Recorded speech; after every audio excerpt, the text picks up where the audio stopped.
Today's video is powered by SeatGeek. Get $20 off any ticket sold using promo code ANTRIGHT on the SeatGeek app or website. I don't think anyone would argue with the fact that Michigan was a top 10 program when John Beilein decided to move on to the NBA. And Juwan's first couple years still had heavy Beilein influence with players and culture, right?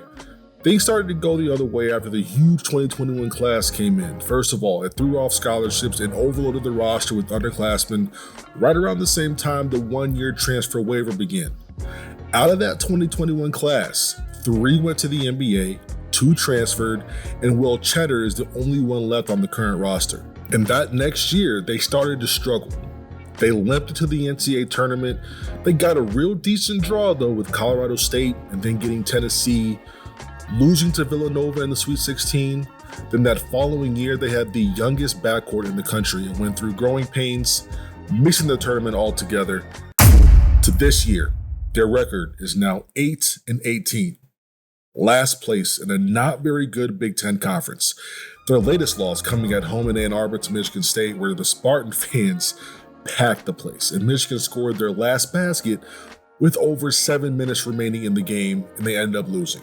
And look, I'm not speculating on jobs, but I've had this question asked over 100 times, easily. So I'm answering in the event of Michigan's job opening up. So I have 3 options. We're not doing that make Brad Stevens and Jay Wright say no stuff. That's just, we're just not doing that. I gotta stay realistic. And those who know me can vouch, I haven't really wavered here with these options at all. So I have a 2A and 2B, and I have a number 1. 2B for me is going to be probably the biggest reach here, and that's Nados from Alabama. He used to coach at Romulus High School, about 10 to 15 miles east of Ann Arbor. He's from the Midwest. Since leaving Romulus, he's won 5 MAC regular season and tournament championships. He's won 4 SEC regular season and SEC tourney championships. But the major hurdles here is going to be, of course, the Brandon Miller handling. And would Michigan understand he could have handled things differently?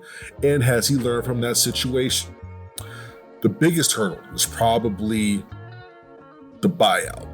His buyout's around $12 million, and Oates is a top 10 paid coach. Do you see Michigan shelling out that money to get him into the Big Ten and coach the Wolverines? I don't know. 2A is going to be simple. I've been a fan of his for the last 2 to 3 years, and that's TJ Otzelberger from Iowa State. The best coaches are chameleons. They can blend, and they can adjust with their environment. Use the resources and personnel they have and attack the opportunity with all their ability. He has done such a great job with the Cyclones, and you have to be able to adapt to succeed in the Big Ten. Not only would he be a great candidate, I feel he'd be 100% interested in coaching at a bigger brand with better resources and a much, much higher ceiling. And the number 1 option for me is to bring back John Beilein. Now listen, this would be in the best interest for him and the Michigan program, but especially his son Patrick, to get him back on the collegiate sidelines to continue his basketball coaching career. Right now, I believe he's coaching in high school somewhere, I believe somewhere in the Northeast, but he is meant to coach in college.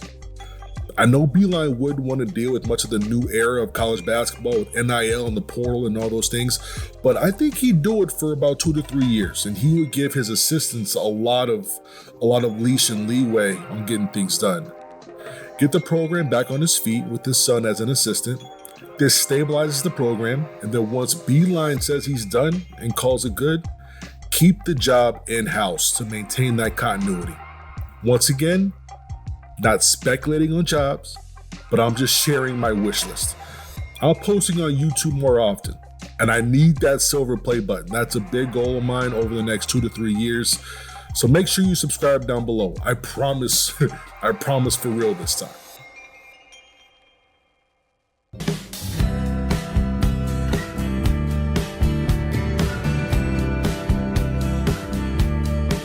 Dan Dockage